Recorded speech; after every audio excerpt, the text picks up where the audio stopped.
because they're going to look really. Oh my word, legendary royale! Then I had a Oh my word. making them distinctive with a single barrel. And finally, chicken butt monkey, y'all? giving them a recognizable design as well. Later I said, on, you chicken butt monkey? around the entire ship following this guide. I landed at this One of one. the most common word edit commands is the sphere, but I only learned recently that you can I am going to voicemail, goodbye. the lip sides as well. Bonk. This allowed me to model in the 3 egg-shaped No, you bigger. layering clay blocks within to make it look like the material was reflecting. Why are you such a bigger? Again, taking advantage of my initial measurements, I used the Easy Edits cone tool to install the 4 backup thrusters. I got a purple Dark Voyager shotgun if you get some now, like, interests my To complete senses. face shapes at Know the what I'm stern, saying? I added dual radiators on each side. The engine details will be a future me problem, and that's You got a fine, because purple future one me now? won't be mad. Yeah. Bro, future me is so mad. But with all the sides filled in, we're actually starting to get somewhere. I've passed the threshold of realizing this project was indeed possible. There aren't any official deck plans for the ISD, so my layout drew from the most logical ideas of fan-made tabletop Holy game resources. monkey. What we do have are the beautiful cross-section books, with this illustration detailing the TIE Fighter launch and landing base, as well as the attack hangar and a load of other stuff we'll cover later. This TIE boarding craft was just a quick retrofit of my existing bonnet design. To recreate this scene, I needed to build a CR-90 Corvette, Yo. an iconic blockade run. Yo, holy But weird. technically Oh my. not attempted before. Joiner, This is full a box. 2-class Star Destroyer. 350? Yeah, apparently you pronounce it Tantivy, like this archaic word for galloping. I just like calling it that because Full it box. gets me more comments. 200. Since both ships are 1-to-1 Flip scale, Faxity. the CR-90 fit like a glove, and I secured it with the electromagnetic paralyzing pincer crane. Fancy. On the aft side of the main opening, we find the attack hangar, kinda like a staging area.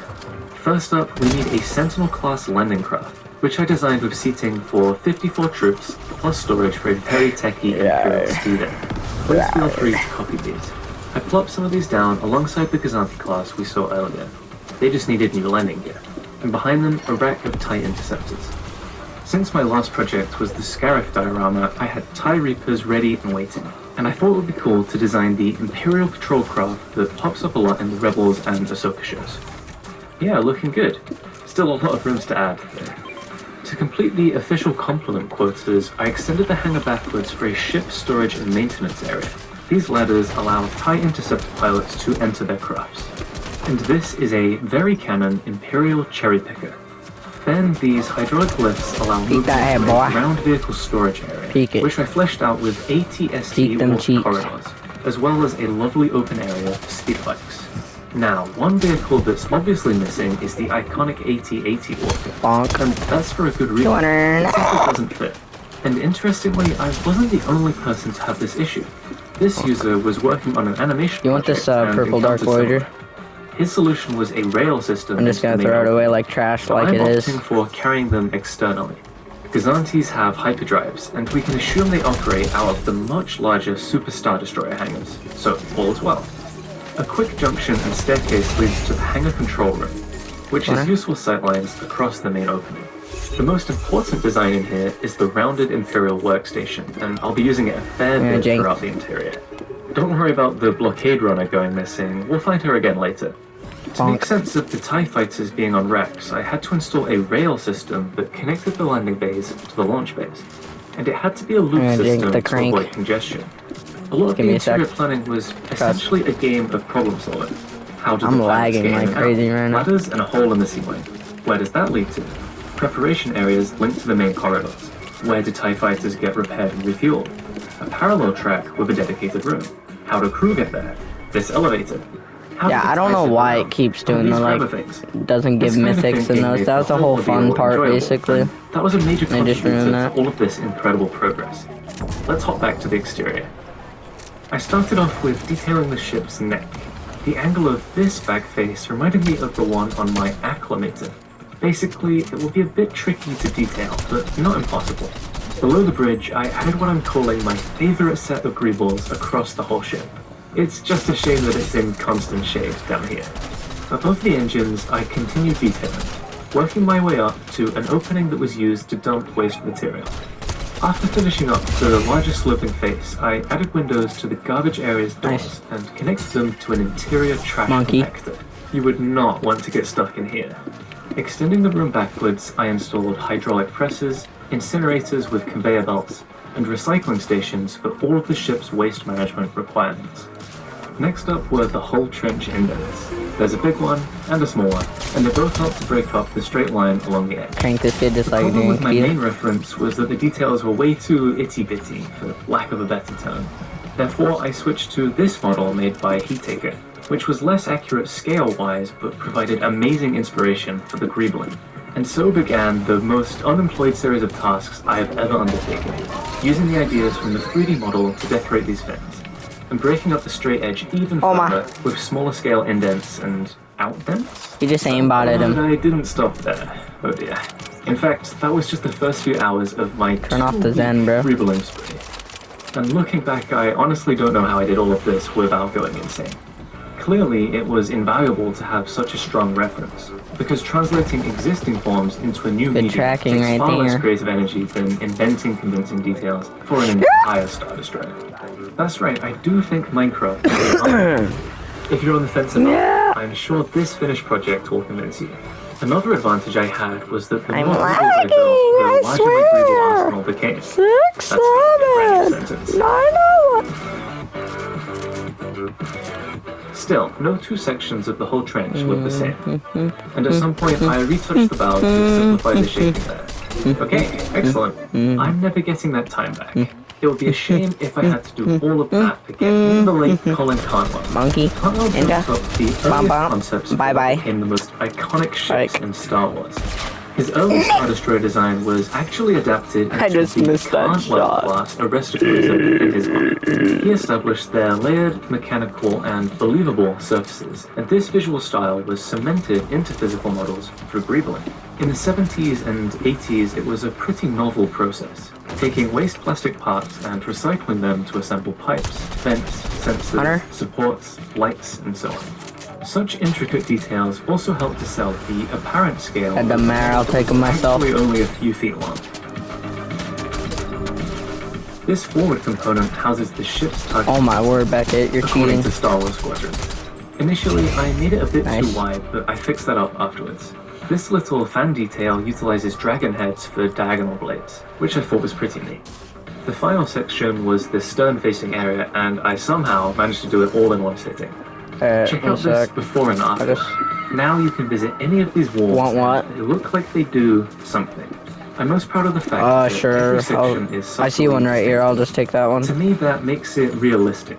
Just how Colin Cantwell envisioned the design language half a century ago. I'm gonna ask. Oh, I gotta ask. Would it be okay if we, I'm popping minis, you want some? Draft Live. I am here with Michael Carson. Abdul Carter. Back on the ventral side and forward from the main hangar area, we find a moonball hangar. Or it might be better to call this the Executive Shuttle Bay, since it's mainly depicted as a personal parking space, the classic Lambda class. I thought it made sense for the moonball hangar to accommodate TIE bombers, adding layered bays adjacent to it. I made the walls iron blocks to convey the idea that these are reinforced. We wouldn't want the bombs accidentally going off and destroying the ship from within. There's also spaces for extra shuttles. We already have turbolift shafts for rapid vertical movement, but I thought it'd be great to have a method for rapid horizontal movement as well. So, inspired by metro stations, I designed an internal shuttle system that utilizes Minecraft's iceboat mechanic, linking up the individual stops with sci-fi tunnels. Riding through these makes me go wom wom wom every time. It's fun. And while it's not exactly... Wait, don't fight. Well. I don't want to risk it. Not to get political. Brother!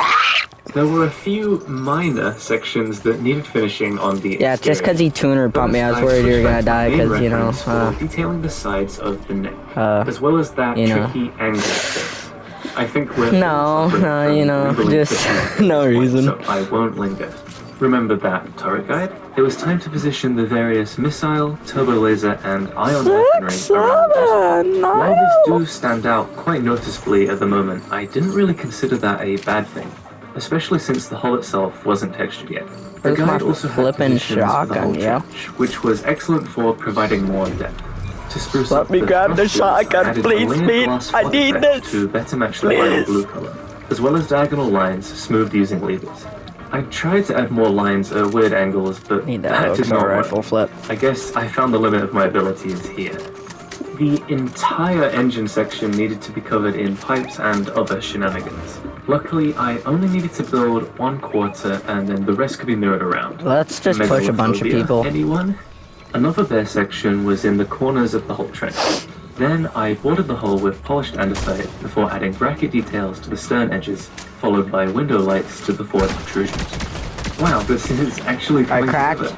It's awesome that you can visit any part of the exterior and something is happening. Well, almost any part. Before tackling the ventral side, let's build some more rooms. The official cross-section illustrates raw material and liquid stores. I interpreted the raw material stores as stockpiles of ores in the field. Then I expanded on that idea by building a factory area with multiple production lines. Right now, they're turning raw material into missiles. It's very sensible to have a factory on board a ship of this size, because if you run out of something mass-producible, like bearings, code cylinders, or blaster parts, it's way more efficient to make it in-house than to travel all the way back to a port. Much like an AI data center, a startup He's third would party, go he's through third party, thousands and of gallons I of saw water a day. him on And in scanner a thing. closed loop, this water would need to be treated and recycled. So, expanding on the liquid stores, I installed water treatment facilities. You might have seen these clarification tanks before on Google Maps. Could you make it out, Or or? the moon in Apex Legends if you've never touched grass. I love how busy I made this room look, and it's easily one of my favorite interior spaces on the whole ship. Another important utility was air filtration. I tried to and drop recycling. you and let me, I sorry. used the relatively new copper grate blocks here within these pipes, since they kind of look like physical filters. Above the main hangar area, I started work on a med center module, putting the medical facilities as close as possible to any wounded troops returning to the ship. One side of the module has beds and medical supply storage, and the other side houses back-to tanks and a scanner. Making the med centers modular meant it was super simple to expand capacity up to a full-scale hospital. In the underbelly of the ship, I built a brig inspired by the cells we saw in Andor, with enough space to secure an entire Rebel frigate's crew. An Imperial Star Destroyer needed to carry enough munitions and supplies to last 2 years, and that meant I had to design a few boxes and crates. These would store everything from ammo and weapons to ration packs and machine parts. My favorite design was this Imperial payroll cache inspired by Andor. The munitions storage area linked up to the attack hangar, so that there was a logical route for transporting all of these boxes. Then I took the cargo container design and gave it multiple floors of dedicated space for extra storage. And of course, you can take a service tunnel between the munitions area and the factory plus cargo area. We have a great collection of interior spaces so far, and I love the ones with distinctive colors. Of course, I still have much more planned. But first, let's finish the exterior. Having stared at this 3D model for a few weeks, I'd come to appreciate the texture panel, so I set about adding similar to my own hull. While it did make the task twice as long, I knew it would look a lot better if the paneling was asymmetrical. Following that, I wanted to replicate this classic Star Destroyer look with all of the little box greeballs scattered across the hull, and I had an interesting idea to do it quickly. For Scarif, I had used Axiom Stamp Tool to brush in my vegetation from a collection of assets, and I realized it was possible to do the same here. Well, not with trees. I assembled a few small shapes using a placeholder block as to not affect the existing hull with commands. Then came the simple but time-consuming task of brushing them onto the hull, with the stamp tool randomizing their orientation and spacing. And following those two steps, the hull goes from being a flat eyesore to something that's actually interesting to look at, tying the whole ship together. Down the center of the dorsal levels, I swapped in new asymmetrical details where the changes would be most noticeable. One easy way to do this was just to turn off some window lights on one side, but I also invented some fancy new greebles. On the ventral side, I added windowed protrusions alongside the final set of turrets and the bulging main reactor sphere. Then, just like above, I textured in asymmetrical panels and greebles. A few of you are probably wondering how this thing He did, bro. I saw that, bro, but I didn't want to risk time, bro. Like, that's actually so good, Matt. So, reload's so fun, right?